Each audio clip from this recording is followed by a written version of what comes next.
ভোরের নরম আলো তখনও পুরোপুরি ছড়ায়নি। জামুরিয়ার কাঠগড়িয়া গ্রামের চারপাশে ছিল ঘুম জড়ানো নীরবতা। হঠাৎ সেই নীরবতা ভেঙে দেয় এক মর্মান্তিক ঘটনা। রানীগঞ্জের মহাবীর কলিয়ারির বাসিন্দা ভীষণ রায় বাড়ির জ্বালানির জন্য কয়লা কুড়াতে গিয়ে অদৃশ্য হয়ে যান এক পরিত্যক্ত কয়লা খনির গভীরে। ইসিএলে খোলামুখ খনিতে কয়লা সংগ্রহ করতে গিয়েছিলেন ভীষণ। তবে সেখানে নিরাপত্তা রক্ষীদের বাধা পেয়ে পালানোর সময় তিনি আচমকাই পড়ে যান পাশের একটি পরিত্যক্ত খনিতে। আজ ভোরের অন্ধকারে এই জামুরিয়ার থানার অন্তর্গত কাটাগড়িয়া গ্রামে পরিত্যক্ত এক খোলামুখ খনিতে ঘটে এক মর্মান্তিক দুঃখজনক ঘটনা। স্থানীয় সূত্রে জানা যায় একজন ব্যক্তি রয়েছেন যিনি রানীগঞ্জের বাসিন্দা, এবং সেই রানীগঞ্জের বাসিন্দা একেবারে কিন্তু এসেছিলেন বাড়ির জ্বালানির জন্য, কয়লা কুড়োনোর জন্য, এবং সেই কয়লা কুড়োতে দেখতে পায় ইসিএলের নিরাপত্তা রক্ষীরা তাড়া করলে শিকার হয় সেই কুয়ো আকারের সেই গভীরতা এক কুয়ো খাদানের। জানা যায় সাইকেল নিয়ে ওই অবস্থায় কিন্তু সেই খাদানের ভেতরে একেবারে পড়ে যায়। খবর দেওয়া হলে উদ্ধার টিমকে তৎপরতায় পৌঁছায় ঘটনাস্থলে।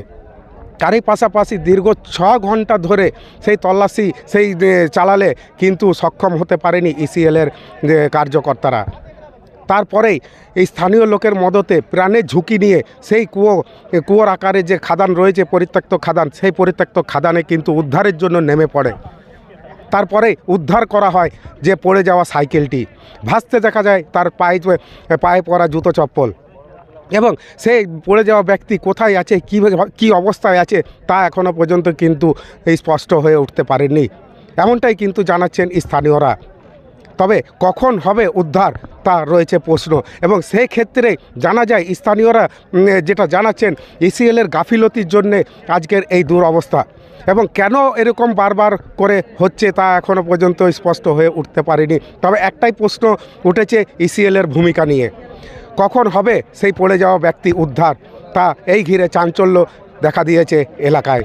খবর পেয়ে এলাকায় চাঞ্চল্যের সৃষ্টি হয়। ইসিএল এর রেস্কিউ টিম, দমকল বাহিনী এবং পুলিশ ঘটনাস্থলে পৌঁছায়। প্রায় 6 ঘন্টা ধরে উদ্ধার কাজ চললেও ভীষণের কোনো খোঁজ মেলেনি।